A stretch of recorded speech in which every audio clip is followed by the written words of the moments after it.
আসসালামু আলাইকুম গাইজ, আশা করি আপনারা সবাই ভালো আছেন। তো আজকে আবার চলে আসলাম বেনাপোলের নতুন একটা আপডেট নিউজ নিয়ে। তো আপনারা অনেকে জানেন যে ইন্ডিয়াতে যাওয়ার ক্ষেত্রে যে ট্যুরিস্ট ভিসাটা অলরেডি বন্ধ আছে এবং মেডিকেল ভিসায় বেশ কিছু পরিবর্তন আসতে পারে, সেই বিস্তারিত থাকবে আজকের ভিডিওতে। তার আগে একটা বিষয় বলে রাখি, চ্যানেলে যারা নতুন দর্শক চ্যানেলটিকে অবশ্যই সাবস্ক্রাইব করবেন এবং একটি করে লাইক করতে একদমই ভুলবেন না, এবং কমেন্ট বক্সে বলে দিয়ে যাবেন যে নেক্সট টাইম আপনারা কী ধরনের ভিডিও আপনারা চান। সো আমরা কিন্তু সেই ধরনের ভিডিও আপলোড করার চেষ্টা করব। এবং আরেকটা বিষয় বলে রাখি, আমরা কিন্তু বেনাপোল ভিসা সহ ইন্ডিয়ান ভিসা সহ বেনাপোলের যাবতীয় তথ্য আপডেটগুলো আমরা এই চ্যানেলে দিয়ে থাকি।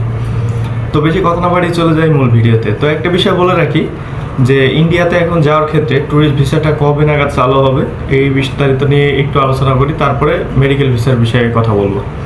তো হ্যাঁ, ট্যুরিস্ট ভিসাটা অলরেডি বন্ধ আছে। ট্যুরিস্ট ভিসাটা কবে নাগাদ চালু হবে তাদের যে কোনো ওয়েবসাইটে বা কোনো পেজে বা কোনো ধরনের গ্রুপেও কিন্তু আমাদেরকে ইনফর্ম করা হয় নাই যে কবে থেকে ট্যুরিস্ট ভিসাটা চালু হবে। সো আপনাদেরকে একটু ধৈর্য ধরে অপেক্ষা করতে হবে, যেহেতু এখনও কোনো ধরনের নিউজ আমরা পাইনি বা আপনাদেরকে জানানোর কোনো ক্যাপাসিটি পাইতেছি না। সো আপনাদেরকে ধৈর্য ধরে অপেক্ষা করতে হবে, হয়তো বা জানুয়ারির শেষের দিকে চালু হইলেও হইতে পারে।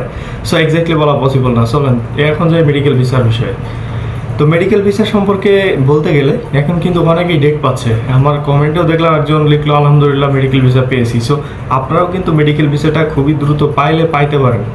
তো মেডিকেল ভিসা পাওয়ার ক্ষেত্রে সবথেকে গুরুত্বপূর্ণ যে বিষয়টা সেটা হচ্ছে সিরিয়াল পাওয়া। সো সিরিয়ালটা কীভাবে নেবেন? সিরিয়ালটা নেওয়ার ক্ষেত্রে আপনাকে 6টা থেকে ট্রাই করতে হবে। যদি আপনি ভিসার জন্য আবেদন করতে থাকেন বা সিরিয়ালের জন্য আবেদন করতে থাকেন, তাহলে 6টা থেকে ট্রাই করতে থাকবেন, তাহলে যে কোনো সময় হয়তো বা সিরিয়ালটা পাইতে পারেন। এখন সিরিয়াল পাওয়াটা অনেক টাফ, এই বিষয়টা হয়তো বা আমরাও জানি বা আপনারাও জানেন, ইতিমধ্যে জানতে পেরেছেনই। যেহেতু আপনার যে পেমেন্ট সিস্টেমটা আমরা সাধারণ পাবলিক কিন্তু পেমেন্ট সিস্টেম থেকে পেমেন্ট করতে পারছি না।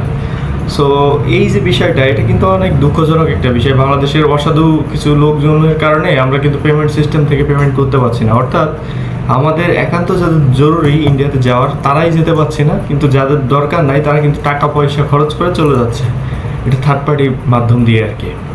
সো আপনারা থার্ড পার্টির পাল্লায় পড়বেন না, ট্রাই করবেন নিজে থেকে আপনার সিরিয়ালটা নেওয়ার।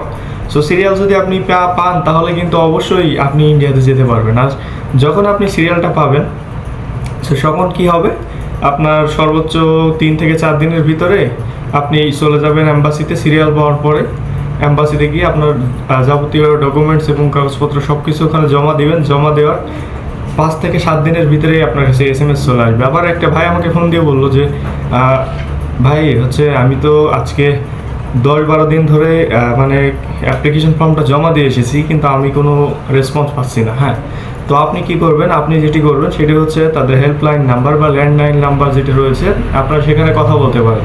সেখানে কথা বলে বিস্তারিত সম্পর্কে জানতে পারবেন।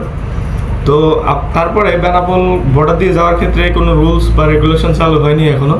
তো মেডিকেল ভিসার ক্ষেত্রে একটা রুলস এবং রেগুলেশন আমরা তাদের ওয়েবসাইটে দেখতে পেয়েছি, সেটা হচ্ছে যে আপনি যখন মেডিকেল ভিসাটা করবেন, তো মেডিকেল ভিসা করার সময় আপনার যেখান থেকে অ্যাপয়েন্টমেন্টটা নেবেন, যে আপনার হসপিটাল থেকে অ্যাপয়েন্টমেন্ট নেবেন, আপনাকে কিন্তু সেই হসপিটালে গিয়ে ডক্টর দেখানো লাগবে।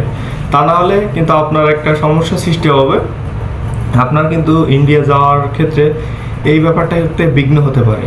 অর্থাৎ আপনি যখন ইন্ডিয়াতে যাওয়ার ক্ষেত্রে যখন আপনি ইমিগ্রেশনটা পাস করবেন, আপনার কিন্তু মেডিকেল ভিসায় সব কিছু উল্লেখ করা থাকবে যে আপনি কোথায় যাবেন, কোন জায়গা থেকে অ্যাপয়েন্টমেন্ট নিয়েছেন, কোন ডাক্তার দেখাবেন, সব কিছু কিন্তু আপনার ভিসাতেই উল্লেখ করা থাকবে, মেডিকেল ভিসাতে। সো আপনি যখন ইন্ডিয়া থেকে আসবেন, তখন যদি আপনি যখন এক্সিট করবেন, আপনি যখন বের হবেন ইন্ডিয়া থেকে, তখন কিন্তু আপনাকে অবশ্যই ইমিগ্রেশন করা লাগবে। সো ইমিগ্রেশন যখন করবেন, ইমিগ্রেশন থেকে আপনার যদি প্রেসক্রিপশন দেখতে চাই বা অ্যাপয়েন্টমেন্ট লেটার দেখতে চাই, আপনি যখন দেখাবেন প্রেসক্রিপশনের সাথে অ্যাপয়েন্টমেন্টে যদি না মিল হয়, তো সেই ক্ষেত্রে কিন্তু অনেক বড় একটা সমস্যায় আপনি নিজেও পড়তে পারেন। এমনও হতে পারে যে আপনার ইন্ডিয়াতে যাতায়াতটাও বন্ধ হতে পারে। সো এই বিষয়টা আপনারা সবসময় খেয়াল রাখবেন, যেখান থেকে অ্যাপয়েন্টমেন্ট নেবেন সেখান গিয়েই ডাক্তারটা দেখানোর ট্রাই করবেন। সেক্ষেত্রে আপনাদের যে উপকার, সো আপনাদের কোনো ধরনের প্রবলেম ফেস করতে হবে না।